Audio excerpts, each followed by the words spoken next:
درود به انرژی‌های قشنگتون. اگه این انرژی خانی باهات همسو بود یه لایک بزن و دنبالم کن تا موج بعدی رو از دست ندی. یه اتفاق خوب توی مسائل کاریتون باعث خوشحالیتون میشه. از کسی دور هستی که خبری ازش به شما میرسه. یه آقای جوونی شما رو در مورد موضوع یا مطلبی خوشحال میکنه که ممکنه از اعضای خانواده باشه یا شخصی باشه که دوستش دارید. نظر و نیازی کردین که براتون حاجت روایی دیده میشه. یه جابجایی، تغییر و تحولات مثبت براتون دیده میشه. توی محیط کار یا زندگیتون یه اتفاق خیلی عالی براتون میفته. ممکنه این روزها به خاطر جدا شدن از دوست عزیزی یا شریک عاطفیتون احساس تنهایی کنید. ولی نگران نباشید، به زودی آشتی کردم و خوشحالی رو براتون میبینم. از کسایی که به شما استرس میدن یا حسادت میکنن خود شما متوجه این موضوع شدین.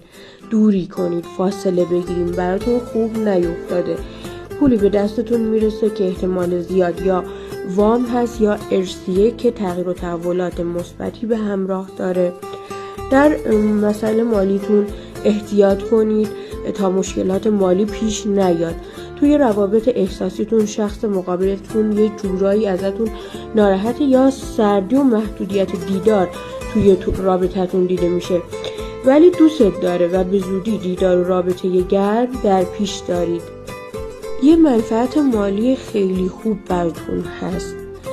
برای مجردین فرصت ازدواج پیش رو دارید که خیلی خوشحال میشید.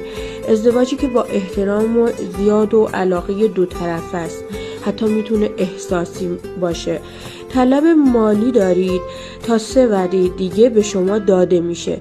تغییر و تحولات مهم مثبتی توی زندگیتون روی وعده 9 زمانی رخ میده. اطرافتون به شدت حسود هست. خودتون رو از چشم حسادت در امان نگه دارید. برای متأهلین احتمال بارداری و فرزند جدید، یک زندگی آرام بدون استرس دیده میشه. روی نیت و خواسته شما روشنایی افتاده و روی وعده 2 زمانی محقق میشه. اتفاقات جدید توی زندگیتون پیش میاد و شما رو امیدوار میکنه. روی روابط احساسیتون اگه بحث دارید یا قهرید آشتی کردن افتاده.